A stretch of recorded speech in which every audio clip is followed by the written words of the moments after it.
Oke, jadi yang pra-modern archiving ini arsip, ya, dalam konteks ini arsip statis itu dijadikan sebagai alat bukti. Dan peran dari arsiparis pada waktu itu ini sebagai custodian, jadi sebagai kurator pasif. Jadi di sini arsiparis pada tahap ini pra-modern archiving ini dia bertindak sebagai penjaga warisan yuridis, ya, atau sebagai penjaga warisan yuridis yang mempunyai nilai kebuktian. Jadi setelah revolusi Prancis, jadi arsip-arsip yang tercecer di mana-mana itu disimpan di lembaga kearsipan di Prancis. Nah, lembaga kearsipan Prancis yang didirikan tahun 1790 ini itu merupakan lembaga kearsipan pertama di dunia yang menyediakan arsip-arsip statis bisa diakses oleh user, terutama oleh masyarakat akademik atau oleh para peneliti ini. Nah, kebangkitan arsip dalam konteks ini pendirian arsip nasional di Prancis itu kemudian diikuti oleh negara-negara lain, ya, di Eropa dan kemudian bahkan di Amerika ini, termasuk juga di bekas-bekas tanah jajahan, ya, termasuk di Indonesia ini, ya. Di Indonesia itu nanti ada Land Archives. Jadi pengelolaan arsip statis itu difokuskan ini, ya, pada arsip-arsip tua atau arsip-arsip milik negara atau arsip resmi milik negara, ya, ini. Nah, di sini peran arsiparis, ya, atau sebut saja arsiparis profesional itu hanya sebagai penjaga bukti yuridis, ya, dari arsip-arsip milik pemerintah dan juga sebagai ini custodian, sebagai pemelihara.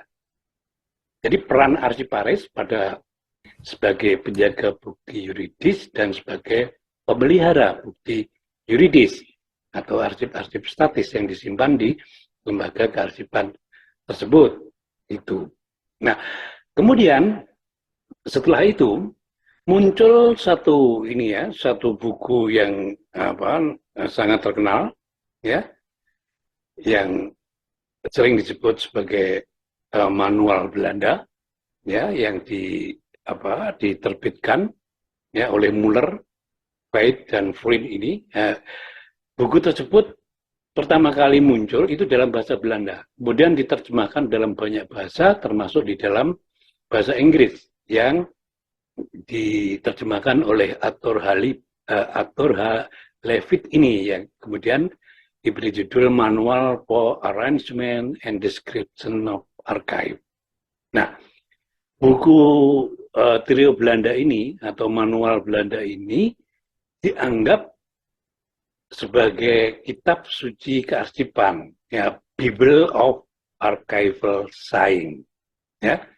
Di sana tidak hanya menghadirkan praktek-praktek kearsipan yang modern, tetapi juga sebagai landasan perkembangan teori kearsipan, ya, di buku karya ini, ya, trio Belanda ini, ya, trio Belanda itu Muller, Veit dan Vriend ini, ya. Nah, di dalam karya ini kemudian ini, ya, prinsip-prinsip seperti provenance, original order, ya, yang sebelumnya itu dikembangkan di Prancis dan di Jerman, itu dikodifikasi di dalam buku manual Belanda ini, ya. Kemudian prinsip-prinsip provenance dan original order itu juga dikodifikasi oleh ini, ya, tulisan Sir Hilary Jenkinson tahun 1920-an. Nah, kedua buku ini, ya, buku trio Belanda atau manual Belanda dengan bukunya Jenkinson ini menjadi bagian penting atau sebagai landasan dalam prinsip-prinsip dasar pengelolaan arsip, ya, di hampir semua negara pada waktu itu. Ini bukunya, ini trio Belanda, ini yang sudah terjemahan bahasa Inggris Saya punya keduanya, bahasa Belanda dan bahasa Inggris ini, ya. Nanti kalau saudara membutuhkan ketika menulis skripsi, silakan hubungi saya, termasuk bukunya Jenkinson ini, saya juga punya, ya. Anda boleh nanti menghubungi saya. Nah, ini dua buku inilah yang menjadi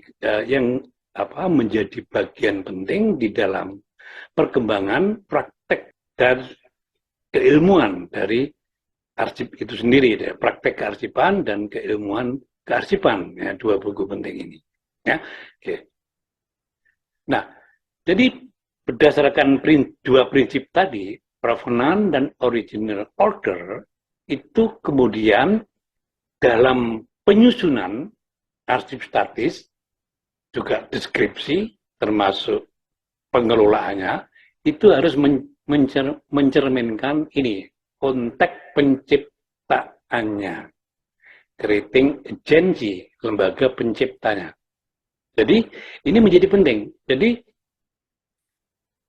arsip tidak lagi dikelola berdasarkan subjek atau tema, ya itu oleh kedua buku ini dipandang sebagai upaya ini ya menghancurkan validitas kontekstual, ya, termasuk juga menghancurkan makna yang terkandung di dalam informasi arsip tersebut. Makanya kedua buku ini kemudian dikenal sebagai pendekatan kontekstual.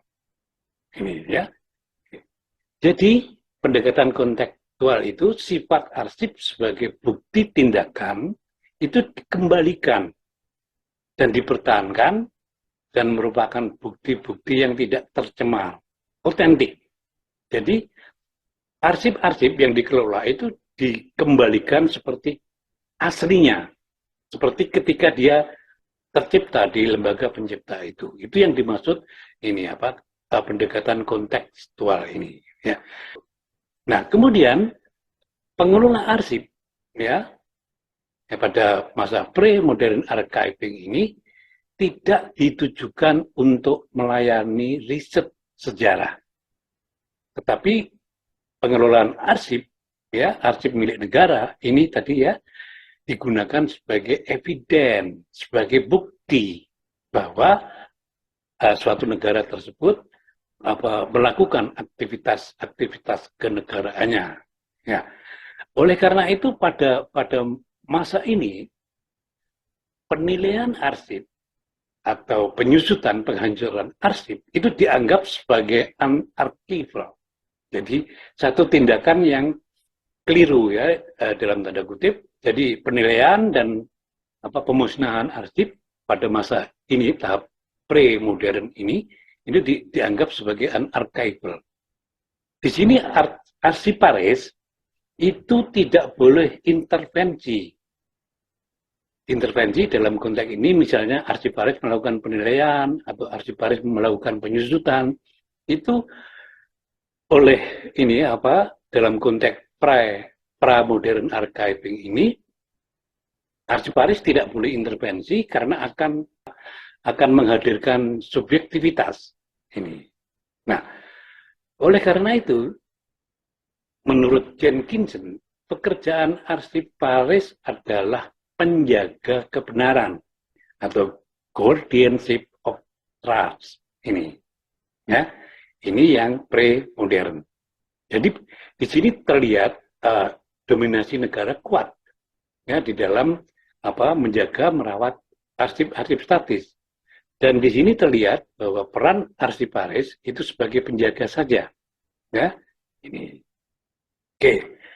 Nah, kemudian ini jadi setiap penilaian atau seleksi arsip itu menjadi kewenangan negara yang telah didelegasikan kepada penyelenggara negara. Ya, bukan arsiparis. Appraisal dalam konteks negara ini yang melakukan penilaian atau seleksi yang dilakukan oleh negara ini dikenal sebagai micro appraisal. Nah, di sini dengan menggunakan pendekatan ilmu paleografi, ilmu sejarah, ilmu hukum dan lain-lain. Ini micro appraisal ini. Nah, arsip milik personal itu bukan dianggap sebagai arsip. Makanya ini disebut unarchival oleh Jenkinson tersebut. Nah, dalam premodern ini, ya, pendekatan kontekstual tadi ya, arsip statis harus dikembalikan sesuai dengan konteksnya, dikembalikan sesuai dengan lembaga penciptanya. Nah, upaya ini atau pendekatan kontekstual ini berlangsung sampai tahun 30-an. Tetapi di beberapa negara tahun 70-an itu masih juga menggunakan paradigma ini. Jadi pendekatan kontekstual ini, ya. Makanya banyak ada beberapa artikel konteks. Ya. Jadi melihat konteks itu penting ya di dalam pengelolaan arsip statis ini.